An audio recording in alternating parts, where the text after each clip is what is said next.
Welcome to the Blockbusters and Birdwalks podcast.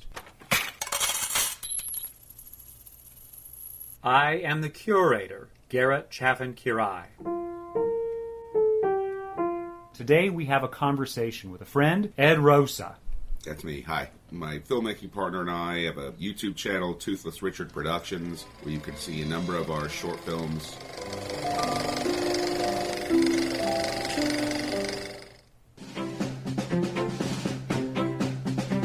This is an excerpt of Parks and Rec. Welcome to Pawnee Videodome. Today we'll be screening Stanley Kubrick's 1957 classic, Paths of Glory. It's about three men who refuse to go on a suicide mission and are executed for cowardice. Or we could, maybe screen a different movie, one that's a little bit more upbeat, like Finding Nemo or... I could do, Shoah? Okay, Paths of Glory it is.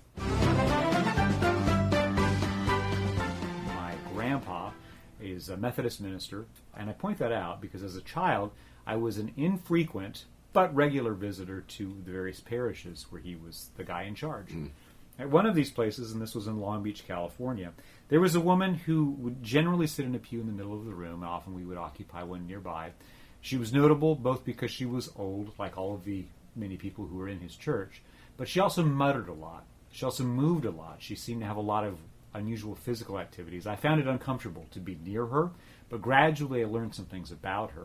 I have different language now as an adult to reflect on it, but there was a point when I was introduced to her, and she had this moment of kindness towards me, and at that point I had a younger brother, and that was probably, wasn't he cute, and aren't you a good older brother? And she handed me a cookie, and I saw that she was tattooed across her wrist.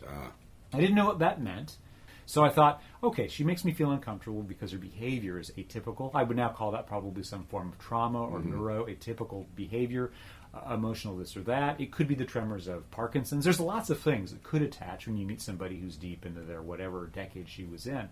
But that tattoo, I didn't realize what it was, and only later was it explained. I feel like it was my mom who offered, well, she was a concentration camp survivor. What's that, Mom? Yeah. It's one of those things that wasn't really fulsome in its explanation, and it kicked around for a while. But this woman stayed in memory as I matured through high school and then into college, where I took a class in ethics. I had a requirement at my university to take a class in ethics. And the one that I selected was the study of the Holocaust. And at that point, as a young adult, I was beginning to put together some clues I had bumped into. So first it was this parishioner of my grandpa's church and her tattoo. I don't remember its number, but I do remember that the numbers were smudged and aged, because by that point it probably was a nearly 50-year-old tattoo. Right. Subsequently, I learned what it was. It was the brand of turning you into a human piece of merchandise for destruction. At some point, learning some of these things, I began to ask questions of my grandparents and my mom, who seemed to know who this woman was. And what I learned was this woman was taken into a camp with her then alive family, and she was the lone survivor. I don't know if that was because she was swept up as somebody who was an apostate to the policies of whatever country she was born in. I don't know if it was because she was Jewish born. I was meeting her in a Protestant church, so it seemed weird I would meet her in that circumstance. Yeah. But it doesn't mean that she wasn't brought into the system for destruction, but managed to survive it. And she had been known to be troubled emotionally. She had been known to be in a traumatic sort of position through all of the subsequent years of her life. Yeah. But came to church as a way to try to find those deeper feelings of warmth, kindness, generosity, and love for the terrible things that she endured as a young adult, having lost at least one child, as I recall, and a spouse. All of that comes to a head because at some point in that ethics class I took, there was mention of this documentary, Shoah. There was exploration of this term, Shoah, and how that relates with linguistic framing for the idea of a Holocaust or of a genocide, which was the purpose of this ethics class. How is it that people can exterminate another group of people who, on their face, look very much the same, but can know almost just by breathing the air that you are distinct? Not only that, but I'm going to go ahead and figure out a way to murder you, and that's my privilege. Right. How can that happen? And so this documentary show was mentioned in the textbooks by the professors, by the TAs. It was mentioned. And as a young film student, I thought, well, that sounds really great. Right? Like, I should see this world historic work. And then you learn that it's over 9 hours long. And you go, whoa, that's too much, Yeah, man. yeah. Because at that point, I hadn't even sat through a 3-hour movie yet in my life. Oh, So wow. why would I subject Yeah. myself to that when I'm just trying to get through this class and get back to my normal studies? This is a lengthy explanation to drive at the point that throughout my childhood, there were little glimmers of acknowledgement for what the Holocaust, what the Shoah was. And only in my adulthood did I begin to put those small clues into a better story or a narrative to try to express to myself what happened in Europe among mostly civilians, persecuted and destroyed, mostly by the military and local police forces, allowing then people who took over that vacancy of death to sort of say, we're rid of the Jewish problem, we're rid of the homosexuals, we're Right. rid of the Roma, we're rid of whoever. Right. And the modern world, as I have grown up in it, is the descent of that moment. Mm-hmm. And it's provided a template that's been used by various other despots in various other places in the world, not quite at that scale of human destruction, which I believe is numbered at least 6 million, but perhaps twice that number, Yeah. which is a lot of people Yeah. in a short period of time, which becomes one of the thematic and content-based concerns of this movie Shoah we agreed to watch together. So let me stop and ask, have you had a similar set of clues that have expressed to you what the Holocaust was before a more mature version of yourself showed up and put that together as the story of a piece of history? As a kid, I really liked Mel Brooks. Okay. One of his films in particular, and actually it's technically not directed by him, but and it's a remake. He had this in 1983, To Be or Not to Be came out, which is a remake of an old Jack Benny and Carole Lombard did this movie originally. So I think of all of his films, that is the one that deals the most directly with what happened in Europe in World War II, because it's he plays Frederick Bronsky, the only movie he made with his wife Anne Bancroft, and they're wonderful together. They run the Bronsky Theater in Warsaw, and the film basically begins what is it, the Anschluss or whatever, where Hitler annexes Poland. Right.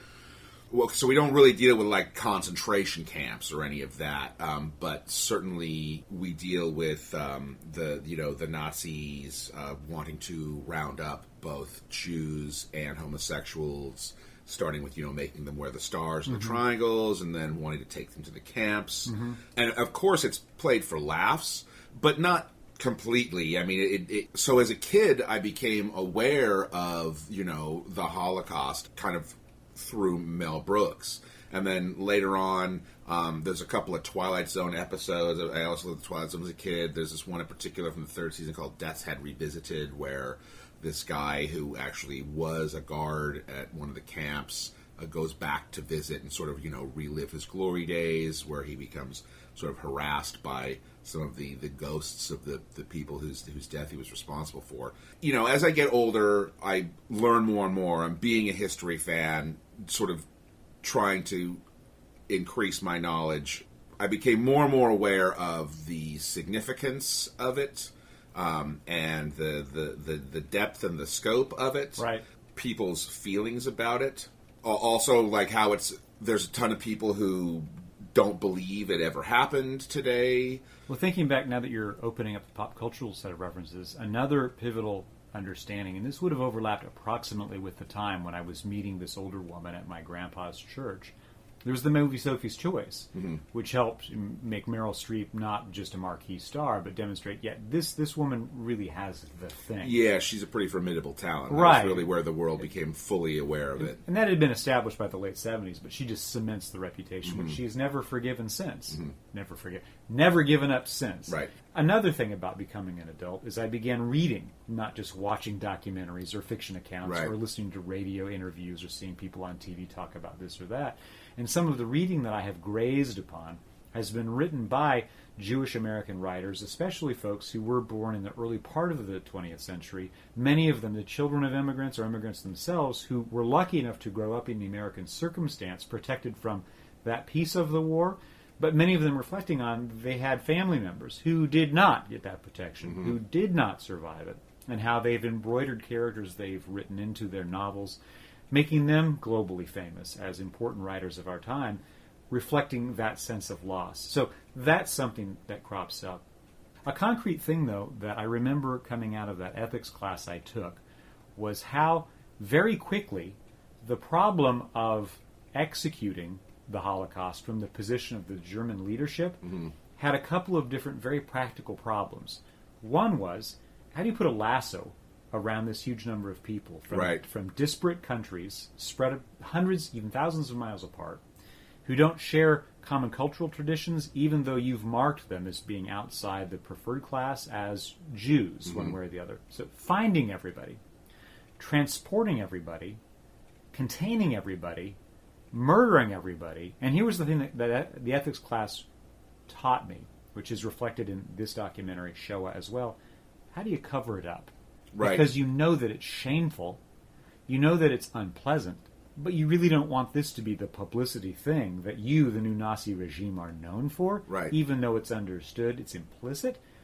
How do you cover it up? Because you do that well enough, long enough, that won't be the story right. of what you folks are all about. Right. And so this ethics class sort of taught those lessons to a degree I had never considered. So let me just restate that. You have to identify everybody, you got to capture everybody, you got to transport everybody, you got to contain everybody, you got to kill everybody, and you got to cover it up. Right. And you got to dispose of everybody. And that's no small task, right. Considering the number of people. The volume of murders, yeah, it's staggering. It is staggering. Now, let me twist another direction before I sound like I'm a celebrant of what this event, the Holocaust, was all about. Here I'm talking about this documentary by Claude Lanzmann, Shoah, which debuted in 1985 after I read 11 years worth of research and construction, 11 years of his life, that spawned something like 4 or 6 subsequent feature movies in the after years from the hundreds of hours of footage that he materialized through his effort. I think he said like 350 hours of footage or something like that. It's stunning. Yeah. So it's a very, very bad shooting ratio, but a great archive of human historical research that he himself was able to use in other places, and I believe other people have tapped that archive. So I'm imagining then this Frenchman, who, as I understand it, was an active resistance fighter in France against the Vichy government and also the Germans who'd come in to occupy France beginning, I think, in 1940. That was what he did as a young man. Right. With great sympathy for people who were being harmed by and destroyed by the Nazi regime, let alone the countries that were being conquested, Poland or France, and we've already mentioned today. That was his activation as an adult. In the post-war years, he drifted into documentary and forms of journalism, and so we meet him in his maturity. By my judgment and research, I think he's roughly 50 when he begins this project, and somewhere approaching 60 when the project concludes and he releases it to the world. And along the way, he makes an interesting choice, and that choice is he is in no way trying to give you a complete picture. Right. None at all. Even inside of the documentary, Shoah, he's not giving you a very complete frame to understand what we're dealing with. If you happen to recognize the sites, it's because he's visited a global city where you see the skyline. I recognize New York City at one point. I recognize, I think, Lucerne, Switzerland at another point. But otherwise, you're seeing semi-anonymous places in Europe, predominantly in Poland, until a chyron appears almost indiscriminately and not whenever you need it to tell you where you are. Right. Certain exceptional places are identified. The Auschwitz gates, right, which are also known because we've seen them elsewhere. Schindler's List shows a version of them as well. That means this documentary, as long as it is, and as long as it took to make, is not trying to do anything but tell a very small piece of the story as an emblem of what the wider story may have been. How do you identify these people? How do you scoop them up? How do you transport them? How do you hold them? How do you kill them? How do you cover it up? Right. And he does that by bringing forward people who survived. People who were in the camps, who were those identified and captured, those who did the capturing, those who did the transporting, those who did the containment, those who did the killing, and those who did the covering it up. And the part that just makes you feel sick, and I did. Oh, there was only one. Yeah, I had to watch the first half, which is what we're talking about now. It's an incomplete story about an incomplete story because we're still dealing with the after effects of the Holocaust through the present. I guess I just mean to emphasize that when Claude Lanzmann begins this project, He's meeting people approximately his age. Very often that means they remember what happened. Yeah. They participated in what happened. He's relatively congenial. Everybody's smoking cigarettes. That seems to be what Europe's all about in the middle 70s. Yeah, absolutely. And he enters into confrontation with folks. They feel like ambush interviews until you realize, in translation, French to English to Yiddish to whatever's going on to German, Polish, you realize that he's asking very courteous questions, but very bluntly. Did you hear the screams from inside the cattle car where the Jews were held? Mm-hmm. Did you hear the yelling from the other side of the wall inside of the decrepit castle where blah? He's asking these kinds of questions. And the people receiving it, they're not flinching like they're angry with him. Right. I kept waiting for somebody to pull out a billy club and go after him, or to try to punch him, or any of these things that would be seemingly a natural reaction to being put on heel. You're a bad person who did bad things or observed bad things and did nothing to stop it. You weren't a Samaritan at all. You weren't even human. I kept waiting for his witnesses offering their testimony to have that reaction, and none did. Yeah. Well, I did read, according to the trivia, there was one of... so in part one, there's we see sort of an extended conversation with this one guy who worked in one of the camps. He was a guard. He was a guard, right? Guard. And he's got a map of the camp, and he's got a little pointer, and he's showing where we piled the bodies up, where the gates were, this kind of stuff. All the footage of that guy is we see like through like a sort of a grainy black and white like television, and we frequently during this interview were seeing it on the screen of a monitor inside an editing room or something where there's some technicians working. I think it's a little VW bus. That's what. Oh yeah, right. like a news outside van the or building. Something. It's right. kind of a sting operation. It's almost like Michael Moore came to the show, right? Because they agreed to not put his name or face in the documentary, but just use his oral testimony, right? And they paid him for his contribution, right? And then they went ahead and just took the footage. He died in the interregnum between researching it and filming him and finally releasing the movie. But I'm so glad they just said, screw you, dude, we're going to include this. Right, well, I feel like they really owe it to posterity. But apparently there was one of those things that they did where the guy, and I don't know if this was something we didn't, it was in part one that we didn't see or if it's coming up in part two, where one of the Nazis that he talks to discovers like the hidden camera or something and actually beat him and hospitalized him for a month. But yeah, and then there's another moment in this one, in this part, where we're like at a beer hall or something, and there's a guy pouring the beer, and he's being real cagey, and the conversation kind of starts with him just asking, like, how many pints of beer, are you selling in a day or whatever? And the guy's like, oh, I don't want to answer. I have my reasons or whatever. As the interview kind of progresses, then he gets into asking him more direct questions about the Holocaust, and it's evident that this guy is like, he knows he did bad stuff, and he's not talking at all. And yet, the camera keeps rolling, and we see the guy, like walk off in a corner, kind of angrily smoke, right? Cigarettes while he's still being sort of assailed with these questions. Even that I didn't feel was like really like ambush style, not the way we see a lot in the reporting of today. Well, in reality television programming today. Right. People coming out of courthouses or being found leaving a restaurant with their lover or whatever it might be. The much more invasive camera. Also, it's a lighter weight camera today. This is probably handheld, but it's tens of feet away sometimes. Right. And there's an additional detail that we should point out, and that is that many of these interviews are conducted. Rare is the English speaker in this movie. Yeah. Most of the speakers are German and Polish speakers with a smattering of people who do a little bit of Hebrew. There's some French. There is a little bit of English periodically. Yeah. What we're often listening to is Claude Lanzmann asking it a question in French of a translator who speaks French and Polish, who translates it into Polish for a Polish person to speak it. We listen to the whole exchange. Right. The slow-moving process of that. Right. Which means that the camera crew is our director, interviewer, the translator, the camera operator, probably a lighting technician, probably a sound technician. Guy. So these 5 people are moving around like it was a little squad, very identifiable with old-fashioned equipment that's now nearly 50 years old. They're not fading into the back of a room. They're quite obviously present. Right. And so they're given space in ways that are strange. Yeah. That people are willing to talk to them. Don't you know this is not going to redound on you well? Yeah. Especially if you were a participant or did nothing as a witness to these terrible events. Well, at first, I thought that was a really weird choice, too, to have sort of the whole conversation. Like, it's, what I am used to.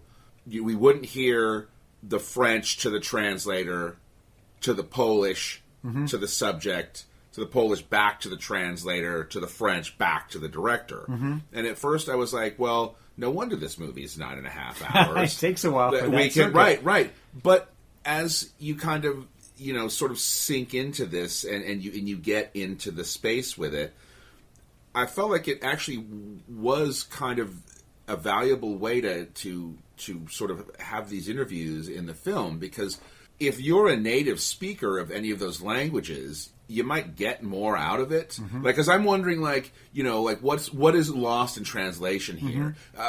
Monty Python, when they did a really cool Laserdisc of Monty Python and the Holy Grail many years ago, when Laserdisc was an important to me thing, and what they did was they translated the film into Japanese and then translated it back into English, and you can watch it with the translated back from Japanese English subtitles. And it's funny, particularly with a movie like that where so many fans of it, we know word for word every line of dialogue in it. And it was really funny to see how different it was translated one way and then translated back. So it's like, and having friends that speak foreign languages and watching foreign films with them and having them note that, well, this subtitle that we just got, that isn't exactly what they said. Or even sometimes for me, like speaking a little bit of Spanish, I'll notice, well, that's not exactly, what was said. And while the director is only speaks French, he's dependent on the translator to tell it to him.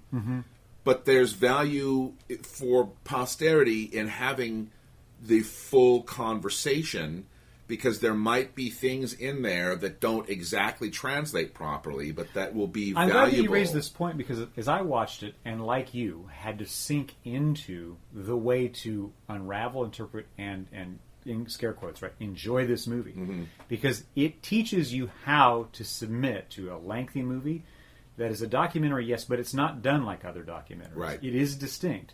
And one of those distinctions is this circuit of translation.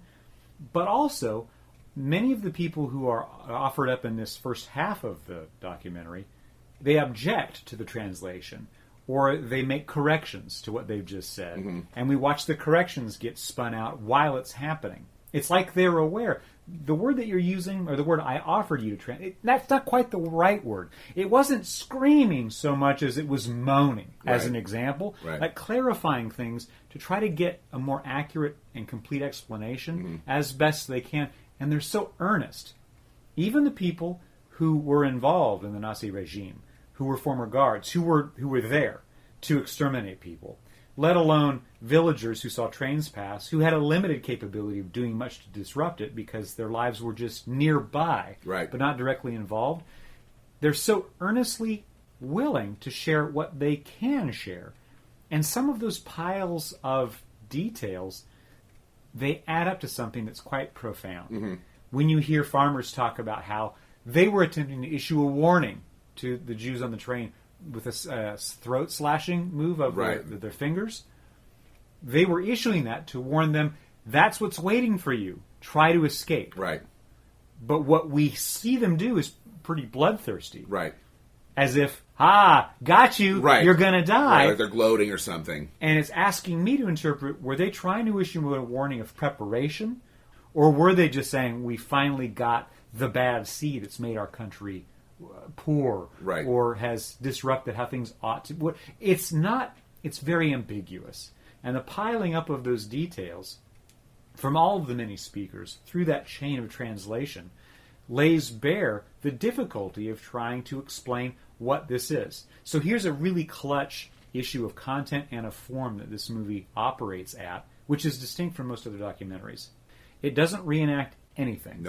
It doesn't lay out a single map, except when somebody's standing in front of one quite by accident. We don't have an overlay that says, this was the shape of Poland in 1939. We don't always get the chyron of who we're listening to, or what their rank was, or what they did sometimes, but we can't count on it. So we are effectively adrift with a bunch of strangers until we begin to see some of the faces reoccur. Yeah. And some of them have wonderfully sympathetic faces. Oh, yeah. And as we learn more details of their life, we can't believe they're able to even open their eyes and speak aloud anymore. Mm-hmm. They've lived through so much trauma. But that consequential choice, in other words, this movie is filmed from the middle 70s to the middle 80s. That's what we see. Right. Right. Not one frame of archival footage at all. We don't see the bodies piled. They're referred to. They're described. People use their words to try to create for you a mental image of what that was. They say it smelled bad. Can you characterize how bad it smelled? And you listen to them try to work out. Well, it was this malodorous combination of things that you have to then again create a mental image of those sense memories that you've privately got, which drives to, I think, a fundamental kind of reckoning I had. And as I mentioned, I think, I had to break this into 3 pieces to watch. It's almost 4.5 hours long, the first half. And I watched the last portion of 2.5 hours in the biggest step, but before that it was like an hour and a break. Right. And part of the reason for that is I felt that there was a shiver of kind of terror that went up me as things kind of increased over about 45 minutes. I kind of reached my limit. I got to tap out. Garrett needs a break. Right. The last one was a push. I'm going to be strong and just get all the way through it. Right. And I came out of that experience realizing that, parenthetically, I'm often asked by people who know I'm a movie guy, what are the scariest movies you've seen? They're all documentaries. Right. That's precisely the point, right? And you can reel off the things that frightened you when you were young. For me, the Twilight Zone movie and the Shatner redo of Lithgow and the little gremlin on the plane. That was shocking. Yeah, the George Miller, That made I had nightmares. And then when I was a young adult, after I watched the Texas Chainsaw Massacre, which is just incredibly boring until it's so disgusting it makes you really sick, even all of these years later. But those are fictions. You know that they're fictions. You can prepare for them in a certain way. Right. But when you see another kind of fiction, here I'm thinking of Son of Saul, which is obscene. Beautiful. It's a great work of art, but it's obscene. It is from the standpoint of a Sonderkommando, I think in Auschwitz, a Hungarian Jew, who's one of the men who has to drag out the bodies that have been gassed to prepare them for being turned into ash. And the meager privileges of extra food he gets to keep his body strong to do that task, until one day he has a dawning of conscience and realizes, I think I found either my son in this pile of bodies or one that looks like my son. I can no longer do this. The technique that's used in that movie, the camera favors him from his point of view over his shoulder. You see everything else out of focus, like he is looking down constantly, and then it opens up. But it's a fiction. Right. Nobody's harmed. Right. And that's the point. It's made up. No matter how well constructed it seems to be, it's made up.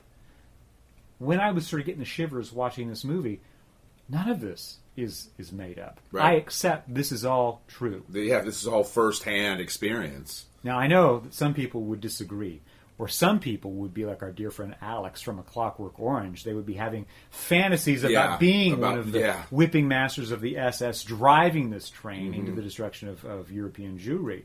Or they would be like Ilsa.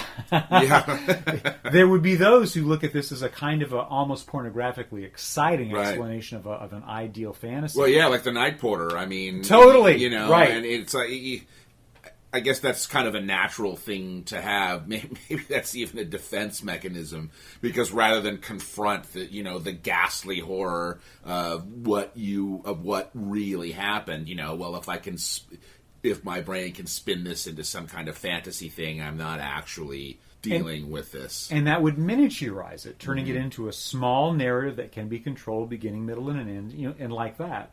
What this thing Shoah does through some of these techniques that we're observing, and the weirdness of looking at 1970s, 1980s Europe versus thinking about 1930s, 1940s Europe, is we realize that it's a huge story that can't possibly be explained. Just like these people can't quite get all their words out because of the translation train they have to go through, this circuit. And all of the things that we see are pretty pedestrian. Some of it's quite beautiful. A great many of the forests and fields that we see in present-day Poland, 70s and 80s, were the sites of some of the most atrocious human destruction that has ever been visited on the planet. Yeah, having been to Europe a couple of times and having seen firsthand just Europe, it's so green and there's so much beauty. Now that these camps, many of them are gone, but like the foundation still exists or the train tracks are still there, and it was a really weird contrast just seeing all of this natural beauty but knowing that this was the scene of such just despicable, horror. There's some additional detail to that, practically speaking, which stuck with me as we listened to some of the different commentators, and that is, I think you used the term earlier, the annexation of Poland. Mm-hmm. Germany just did like present-day Russia, I'm going to take over Ukraine. Yeah, we're just Hitler's moving like, it's ours now. Yeah. You're ours. Right.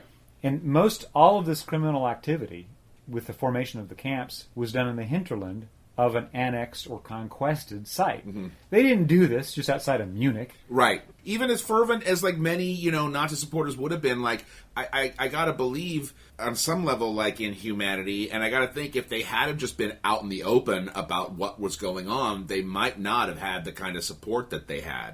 When Landsman takes his camera and just deals with interviewing everyday people in some of the villages that were liquidated of their Jewish population in the early 1940s. Nobody is left of Jewish heritage.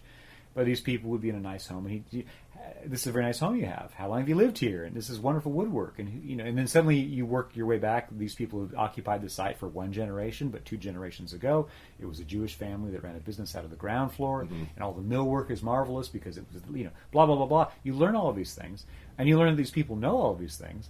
And you see these people have materially prospered because there's an absence of competition for these sites. Right. And that you also get the inkling through how some of the interview subjects offer testimonials about their lifestyle that we were actively jealous of the Jewish gentry and working class people who owned storefronts, who had the plush digs on the frontage in the main street of town, or who had established businesses that they'd worked out through generational heritage, whether it was being a tailor or a tanner, or they were trade skills kinds of people.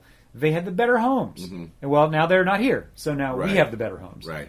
And there's a giddy quality to the amateur interviewee, a smiling kind of nervousness, which I've seen in people too, and I know in myself when I get put in that odd spot.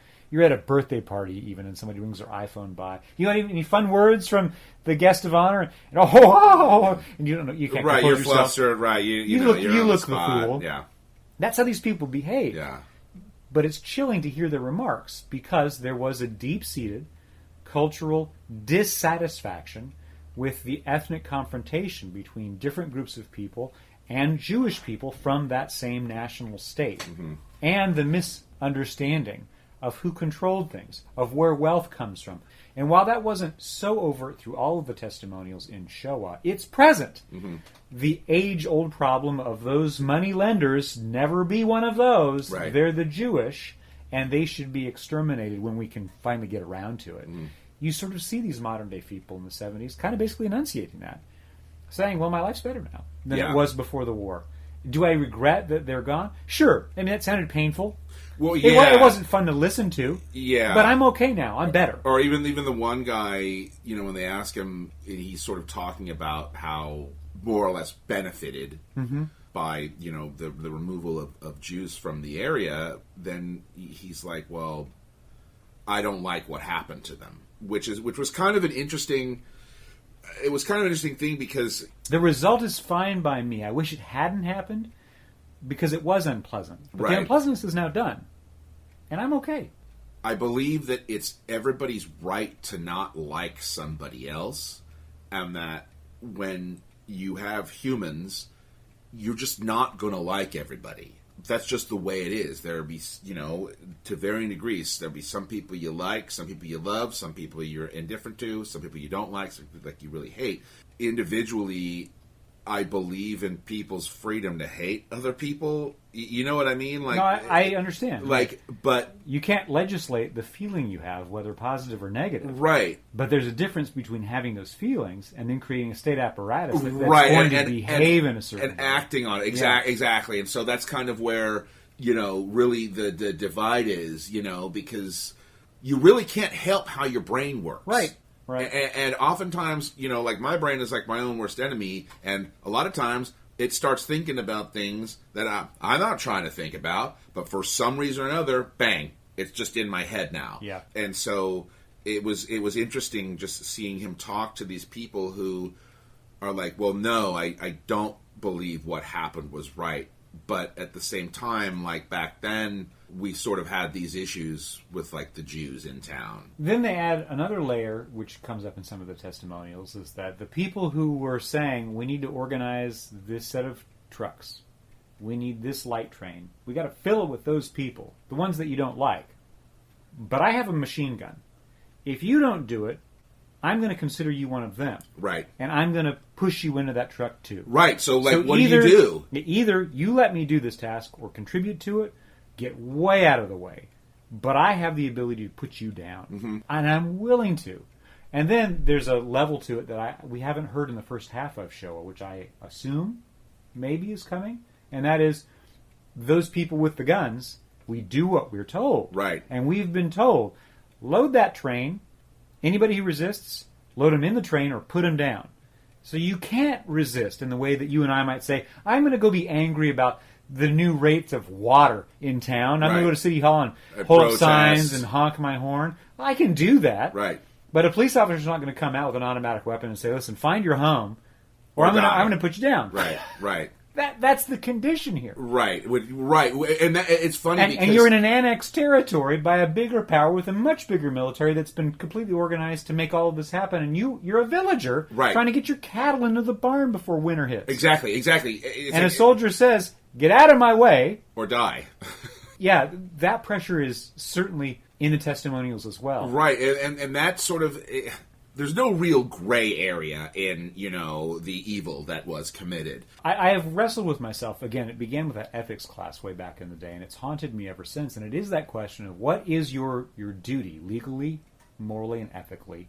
And then what is your responsibility, let's say, as a human?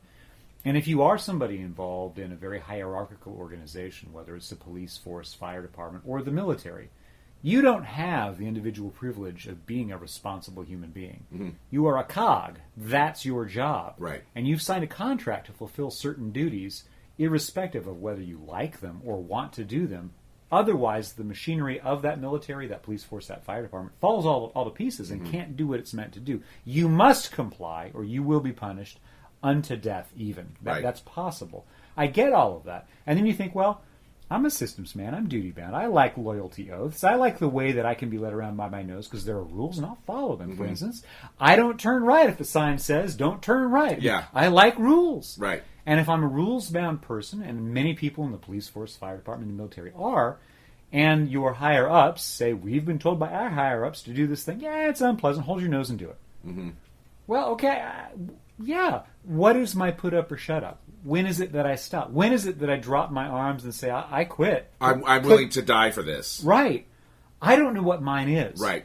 And I'm wondering, and I always have since I bumped into this idea, how many of the tens of thousands of SS officers and foot soldiers, how many of the general of Wehrmacht, of the general German force, of the general police forces of Europe, how many of those tens of thousands of people were placed in that position, and they just kept finding that final, my responsibility as a human, just doesn't quite show up because I can stomach this unpleasant thing. Right.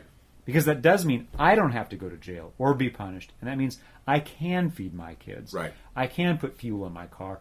I get to enjoy Christmas. But if I don't do this thing, those are all going to be questionable. Right. And they just found that their mark, their little line in the sand just kept shifting. Well, especially because the more used to something you get, sort of the more desensitized you become to it. And then, maybe that next step after a little while isn't so bad. Some of the testimonials that are offered from these witnesses, especially the ones who were former guards and were meeting them 30 years on, they, to the one, and it was included in the documentary, talked about when they first toured the facilities, being told, these are your new orders, go to work. Right. They would get there thinking, great, I'm going to go do my job. And they realized, this isn't what I was told I was going to do. Mm-hmm. What are you going to do, complain? Right. You volunteered for a service to do something different than what you were doing, which is already hideously boring or terrible. And you thought this would be better. And it's not. You can't go back on your orders. You can't quit. Mm-hmm. You don't have that ability. They would talk about touring the grounds, vomiting, crying. Yeah. It was always that order. But then they did their job. Right. And that's sort of the monotony of duty, the monotony of human behavior, like we're a bunch of cows, whether we're the pinned-in prey or we're the predators in an ever larger prison that can capture more people to make sure that the prey animal continues to be moved through. That analogy is hideous because it means exactly what's going on here. But it's exactly true. So as we meet these people, and they look kindly, they look like relatives of mine. Mm-hmm. They're a little bit roomy because they're in their deep 50s or their 60s. Some are even in their 70s as they explain who they are. They're not looking like virile, threatening people. They're in their dotage. They're wearing suits. They're dressed up. They're polished. Their hair is back. They've shaved. They're just older people. And you're trying to imagine, well, what did you look like? Fearsome and young, with a uniform and a weapon. What did you look like on a cold winter's day, making all of these people board a train, when you didn't even know where it was going until you did? And then you had to figure out a way to do that efficiently. There's a wonderful speaker, because really, this movie, I think, hangs on the deluge of detail that becomes repetitive, and that there's a way that can become kind of monotonous, or it can grow into a chorus of sounds which are similar but not the same, and it grows and grows like that. But there are these pointed out specific moments that linger with me. One, maybe you share this, one of the testimonials is given by a then boy who was made kind of a mascot of the SS Guards. Right. He was on the work crew who would bring food in for the SS Guards and those other Jewish workers who were pinned in and under lock and key and under chain. He was one of the laborers, and he was singled out because he had a nice singing voice. Right. So at age 13, they would take him in the field to gather foods, and they would come down the riverbanks on a boat and let him sing for their amusement. Right. A song they taught him because they thought it would be fun.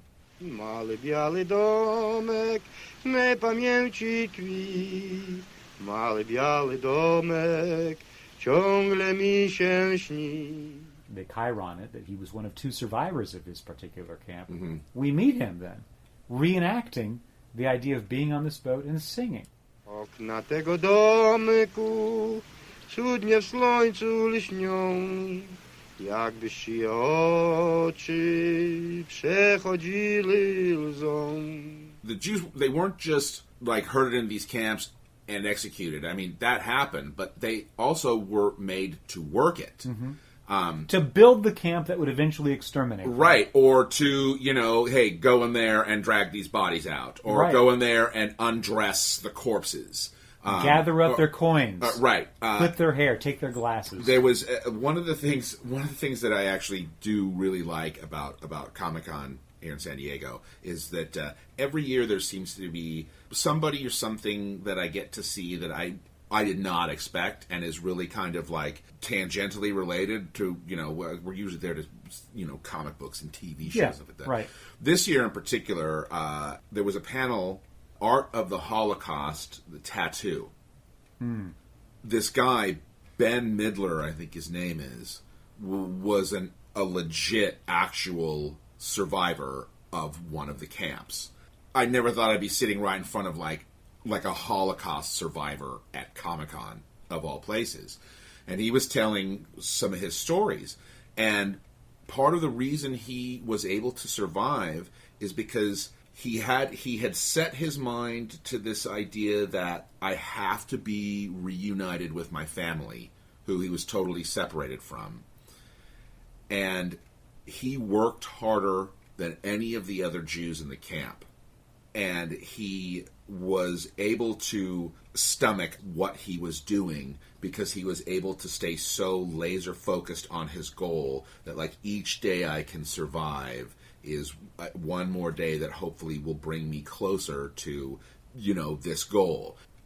And yet it's this moral and emotional conundrum. Right. Because I'm serving a machinery of death. Right. By being really good. So good that they won't exterminate me. Right. And what a terrible inner conflict to have. And I'm sure, obviously for the dude, it was Srebnick. Right, he was the singer. Right. The voice singer. And I have to believe, after having heard this guy's stories at Comic-Con, it must have been the same thing for him. Like, it's in his best interest to survive, but what we are doing is the most evil thing anybody could do, and yet I have to comply unless I'm willing to just lay down and die as well. I forget the name of one of the other witnesses, also a survivor of the camps, describing how he was also selected to be a laborer, and in the first evening of these people falling into their barracks and dropping on the sandy floor to try to get some measure of sleep or rest or recover from what's happened to them, everyone in the room has lost their family. They're all bereft, completely a mess, and some of them had smuggled poison on their person. Right, yeah. And they self-murdered that evening to avoid participation. Or they'd gotten a razor and they were able to open up their arm and bleed out in the night. So when they discovered the morning had come, it's time to get up, many of them couldn't rise because they'd taken their own lives. Right. I was reflecting on that because that happened to coincide with one of my pause moments in watching this. So I went to go pick up my kid at school. I'm like, well, what is my capability to murder my child, to preserve the innocence that she's got as a child if we're in a death machine? Mm-hmm. What is my capability for self-murder? Because I've had suicidal ideation. I think probably most adults who've survived teenage years have. Yeah, I think it's pretty par for the course as a teenager. But it's mild stuff, relatively speaking, and I never really developed a plan. That wasn't part of my whole psychology, although I touched it. But what if you were in a day, placed in a situation where you didn't only touch it, but you're like, I must make this happen right now, and I haven't been thinking about this for years and years. I'm not somebody dealing with depression or anxiety or disordered atypical behavior that causes you to be neuro-strange. You've experienced such horror so fast you must die. And because this was delivered by one of the survivors, who's in middle age reflecting on this, you know the question that he's not asking, but the one that's on his eyes, looking at the camera just off next to it is, but I was made of something that wouldn't allow me to do that. Right. How do you bottle that? Yeah, right. How do you give that to people in need? Right. How do you make that fortitude possible? Because these are plainly upset people. Yeah. They're keeping themselves together. A few of them are weeping. At least they eventually really start to crack up. But they're telling their stories sometimes in multiple languages because they're gifted Israelis and gifted Europeans, unlike ungifted Americans. Right. I could survive this. And I chose, as you were describing this person you met at Comic-Con, I chose to. And circumstances lined up so that I could negotiate that. What a gamble. Yeah. Like, because you don't, even if you find yourself in that situation, you know, on the train or in the camp or whatever, you don't know really how long it's going to last. You can't. Is it better to be gone? Is it better to just check out and say, nope, I'm done? Or is there a possibility that no matter how I'm maligned, I can come out on the other side of this, right? Like when, you know, obviously that's an intensely personal question, and clearly, as we heard by these stories, there are some people that were just like, nope, that's it. I remember one of the witnesses described having to separate piles of bodies to move them along because the machinery of destroying people was gummed up by having too many people in the machine. And then the ovens broke, or the gas didn't work, or things just broke, and you have dead people still to deal with. Right. And they were okay, I guess that's the job today. And he was okay to just metaphorically roll up his sleeves. I'm going to set to work, and then acknowledging that people around. He named a friend who gave up right then. I'm done, and just lay out and waited to be shot. Right. Others begging, please just kill me now. Just shoot me, yeah. And then being refused the bullet, go to work. Right. They're haunting stories, particularly because the people involved in them would be of like aged, guard to victim. They would be of like educational background, of similar language, so they could talk to each other and have these discussions, arguments. To be yelled at and be told orders, to be beaten, implies that you can understand why and what you're supposed to do to cause that to stop. Meaning that you share something with somebody else. That ethics class again. One of the units in the class was doing readings and having discussions about and trying to write some stupid undergraduate papers I'm sure were awful on the nature of how you dehumanize another human who you can make eye contact with. You can smell them. Right. You know their sound. You know what they eat. You know, you can observe they're a human being. How you can go from that, and in a series of steps that can be systematized, you can learn to treat that person as an object that can be traded, bought, sold, killed. How you move from seeing a person to a thing. And I found that really good. That served me, and I think it was the point of the course, and that sort of idea. This is a requirement of earning a college degree, to try to think of those questions. Because I have observed people who are placed in a situation of break somebody down into thinking us and them. Human, not human. Safe, destructive. Right. You know, and there's these categories. They crop up. I notice them in sports. But there is this impression from the way the testimonials build, not from the people who survived the camps, but from all of the witnesses of the camps or the guards, that somehow or other this group of people, they kind of brought it on themselves. Right. Just leave that in the air for a second. Another area of consideration that I sometimes get myself involved with, it's the nerd work of administering an institution. Consider all of the effort, the literal number of people that were required to create the transport system. Oh, yeah. That were required to find the lowest bidder in the local contractors to go mill the neighborhood forest Right. to make the fences, to then bring in the slave laborers who you would eventually murder. All of those people who were required to build these camps in the hinterland of an annexed, conquested territory, away from the city center. All of that effort that was required to do that. Yeah. To murder all of these people who were literally innocent of any crime. Yeah. To do all of that and not put them on a line to actually fight the war? What was the utility of it? Right. Like yeah. As a war effort. There's so much involved with basically like the infrastructure of genocide. Because is not a like, German Jew a German? Obviously, the answer is yes. Right. One of the moments in the film that really stuck out to me was towards the end of part one, where he's just sort of recounting the thought and the steps that went into optimizing the gas trucks. We got to make these trucks a little smaller. We got to have a light. Because so people can see. So people can see, because as soon as the light goes off, they panic, and then run they to the rush door. to the back, Yeah. and that stresses out the rear axle. And it's going to break the truck. We got to Yeah. reinforce the rear axle. We got to have a light. But you're talking about murder trucks. That's their only purpose. Right, and we're watching just B-roll of a truck driving around like Berlin or whatever. The same manufacturer, the same kind of truck, 30 years on, Right. still a going concern. Right. That detail is one of the final moments of the first half of Shoah, and it's exquisite, both because it's so breathtakingly painful, and it illustrates one of the sort of cinematic techniques that this movie has at a genius level. And that is, people offer testimony, you hear their words, and then you see against that some image that connects to it, but you don't always know what it is at first.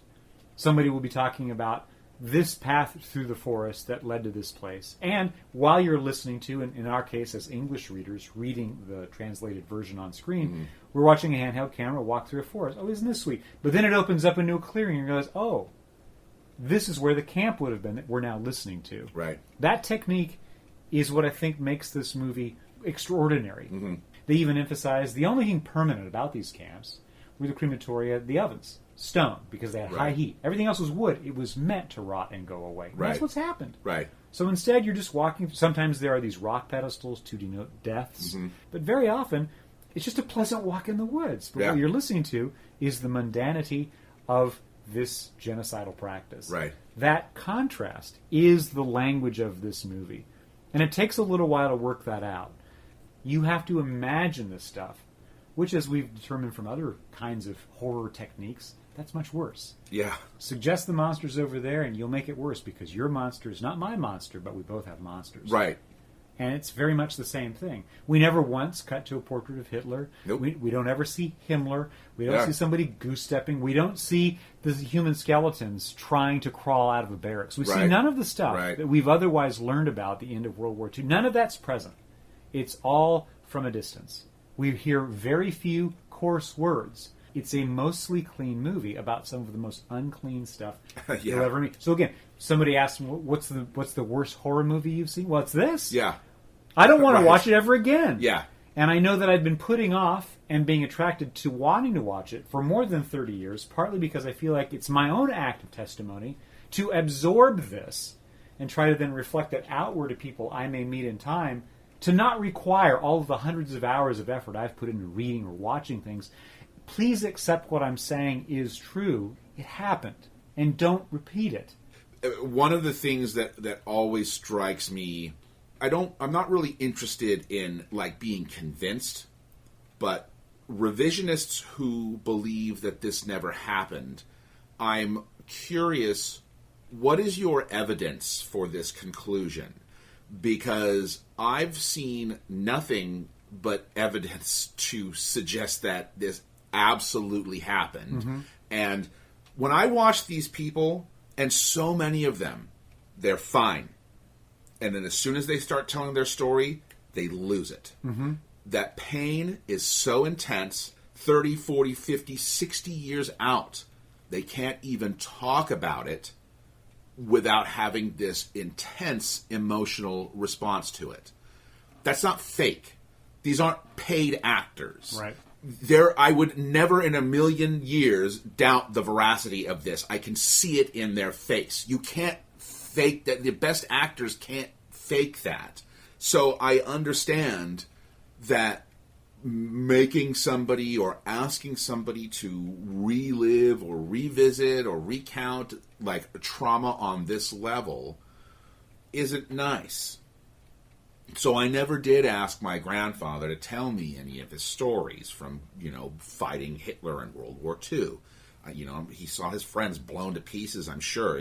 He probably... I don't even know if he ever saw, what happened in the concentration camps firsthand. But once he died... It went with him. Right. And I felt it was really irresponsible to keep those stories to yourself, no matter how painful it is for you to retell that, because only you had your experience. Only you can tell me what you saw, what you thought, what you felt, what you went through. And when he died, all of that experience went with him.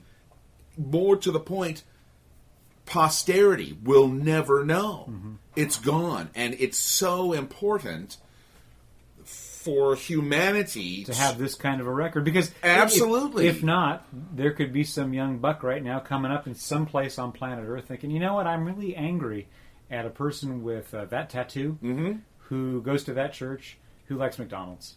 And I'd like to just rid the world of them. Right. And they spend the next 40 years rising to power to make that their actual goal. Exactly. And by that point, 40 years from now, if somebody doesn't know the kinds of events described by something like Shoah, it'll just happen again.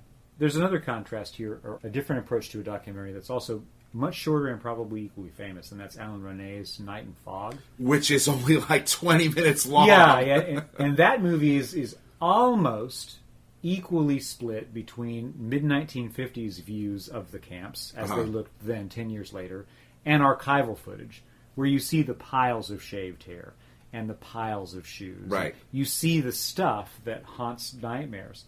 Now, I have shown that to people in my movie classes, and I've had people just leave the room. It's just like, that's just too much. Yeah, it really is. I'd much rather watch John Wick just mow through a bunch of Russians. Right. But I can't stand this. Right. I like to witness my death guilt-free. Right. And it implicates you in the moment that you're witnessing this reconstruction of non-fictional elements.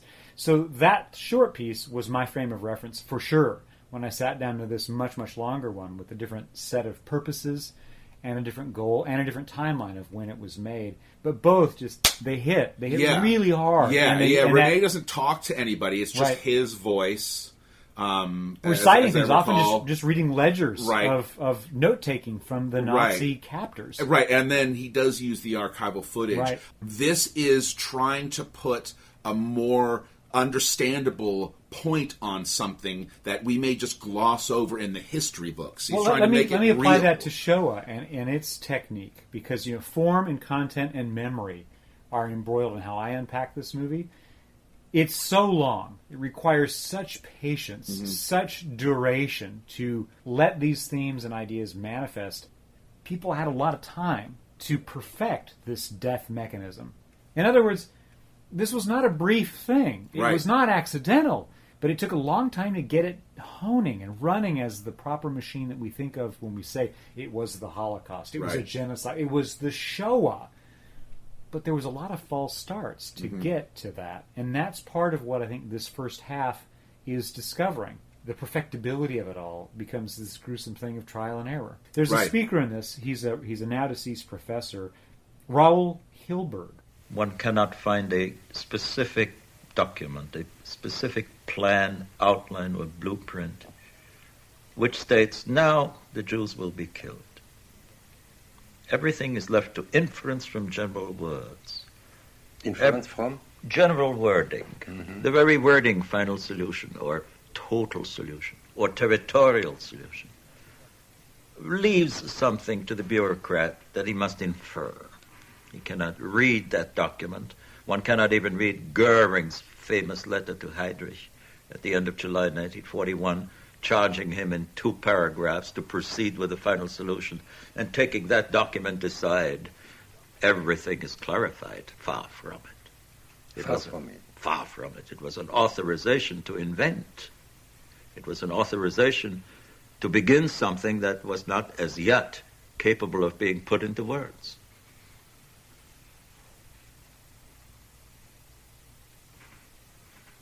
Invention was necessary. Certainly at this point. Because every problem was unprecedented. Not just how to kill the Jews, but what to do with their property thereafter. And not only that, but how to deal with the problem of not letting the world know what had happened. All of these multitudes of problems were new. When many of our subjects are telling their stories, when they talk about the suitcases, that really got to me, because that suitcase is like a physical manifestation of hope. You're getting taken to Auschwitz or Treblinka or wherever, and they're going to exterminate more of you than they aren't. And you're taking your suitcase, like as if you're going to be able to like retain any of these items, or there's going to come a point where you're going to want this again, or you're going to need this again. When your trip's over, you can go home and unpack. Right. Here's a detail that got to me in a similar way. One of the witnesses, now a deeply middle-aged person, describing being a young man, being on a train, seeing an older couple, and they had some food that they brought along. She said, "You need to save some for later, when we're really hungry." Right. Well, when that was mentioned, I was thinking about my parents-in-law, who are in their 80s. They're becoming frailer. And I can see my mother-in-law berating my father, "Don't eat right now. We're going to need to eat with the kids when we see them in a little while." Right. As I recall, that story also is from the very early, like maybe even 1940, 1941, when this sort of engine of death was really just got going at the beginning. So they have their suitcases, and they have their sandwiches, and they've smuggled in a couple of apples, and maybe a couple of treats for the kids, and maybe medicines they might need, and an extra pair of glasses, or Right. all the stuff of life that you might take if you're going to go to Arizona for the weekend from here to Southern California. Right. And they don't know that they're going into an oven. Right. And then, all of that stuff, because of the efficiency of the SS guards organizing these camps, you're going to reuse it all. Right. All of the clothing, if it fits, you give it to somebody else Right. who is a survivor. You give it to civilians. You turn it into cloth that can be put into building materials. You melt down the fillings in their teeth. You take anything of value and reuse it for some other purpose, or you enrich somebody who helped make this possible. Right. It's like you're mining humanity for resources. We're the original precious metal. Yeah, yeah. And it kind of is this gruesome fact of how that worked. That landed on me, that suitcase story you just told, and this food story that I can now remember. There are 2 other matters, I guess, I want to mention before we tie off conversing on this first half of Shoah, knowing the second half is still in front of us. Yeah. Yay. Awesome. One is, this is a movie about longitudinal work. As you know, you're aware, and I'm aware, movies tend to be seasonally long construction projects, prefaced by a year or two's worth of planning and then a year or two's worth of post. But really, most movies happen in a 3-year time period. Right. Most. This movie took 11 years at a minimum. And that means it's a longitudinal production, which required a lot of buy-in from Claude Lounsman and his primary consultants and crew members, who had to give up their lives to a certain degree for that lengthy period of time with little remuneration.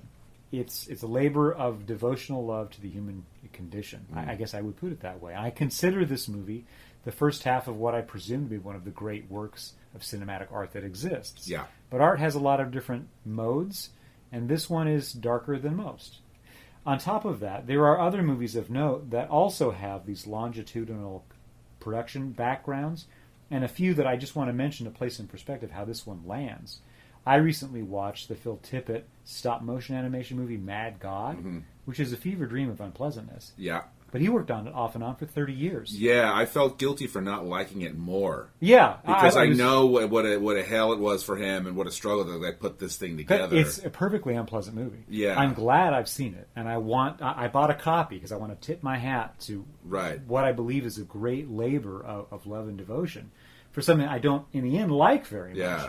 And another one that was much more commercially viable that I do enjoy a lot is the Richard Linklater movie Boyhood, which I think he took 12 years to make through the course of this boy's life into manhood. There's a Filipino filmmaker who's hugely reputed, although I'm scared of his work, because all of it is, after the first couple of features, long work. One of them he worked on for 11 years. This is Lav Diaz's movie Evolution of a Filipino Family, which I feel like I'm culturally required to go see, Married to a Filipina. Right. But that's a long movie. Those are all fictionalized accounts. Shoah is not. The other thing of note, and this has to do with just the editorial choices a person makes when making a movie. We know that he had 300 to 400 hours of footage. We know that he had probably thousands of hours of conversation to create those hundreds of hours of footage. And we know that the result that you get to share with an audience doesn't necessarily mean it was the choice cuts. It means it was the cuts that expressed what you felt the story was about at the time you were cutting. 10 years on, you had a different point of view. You grab different cuts of that material, which is why he spit out other feature films from that same raw material. I do wonder what kinds of horror he kept us from having to watch. Yeah, right. Yeah, what wound up on the cutting room floor. Or if, in fact, this was the strongest stuff he could find to make his points as strong as possible. When you're dealing with the real, as documentarians are, things have a way of kind of wandering off that leash and getting off the path you planned, which is part of the magic and the terror of making documentaries. Yeah. The real can take over. Even when you're dealing with the historic past, if you're giving a lot of space to witnesses remembering things, sometimes they're making factual errors, and he would correct them, or the translator would, or they'd correct themselves when their memory would shift as they began retelling something. Everybody's always trying to make themselves look better. It's just, I think, a factor of how memory and the psychology of maintaining a whole psyche work. Right. And, of course, these people have a lot to live through, either through the shame of what they were involved with, the guilt they feel for what they did as young people, or what they survived now as middle-aged folks. Typically, when we do this, whatever the film is we're talking about, there's other stuff in release that sort of suggests that the film we're talking about is reflecting something going on in the moment. Not that Shoah, really is capable of inducing much laughter, but I couldn't help but chuckle at the other movies, some of the other films. Right. If you were to have been able to see this movie when it debuts in October, I think it was in New York, but you could have walked out of the theater, walked down Broadway, and gone to see Back to the Future. Right. Which is almost a subtitle of Shoah. Right, exactly, really. Because we're still dealing with the problems, because we went back in time to learn what they are, and then, or you could have seen Pee-wee's Big Adventure. And then if you wanted to feel a little bit better about aging, you go to Cocoon. And then you could go see Commando, because Schwarzenegger was coming into his own right then. And it's a funny contrast. Commercial cinema versus this is pure art house. It really, I don't know that we in our discussions have ever seen a greater disparity between the film we're talking about and the stuff that was in release at the same time. There's even more seriously minded work of that period, fictional work that we're attempting to find a mature audience. I'm thinking here of Agnes of God, or the adaptation Kiss of the Spider Woman, even After Hours by Scorsese, which is a kind of a slight genre exercise meant for a sort of obscure subset of the American mainstream. I consider film to be so important, and yet, it's not. Yeah. Right. I recognize that it's most of the time relatively slight and escapist. Right, but really, I think genuinely Shoah, this is truly an important film. From the earliest days, from the 4th century, 5th century, 6th century, the missionaries of Christianity had said in effect to the Jews, you may not live among us as Jews. The secular rulers who followed them from the late Middle Ages had then decided, you may not live among us. And the Nazis finally decreed, you may not live. This is Blockbusters and Birdwalks, a conversation between Garrett Chaffin-Quiray and Ed Rosa.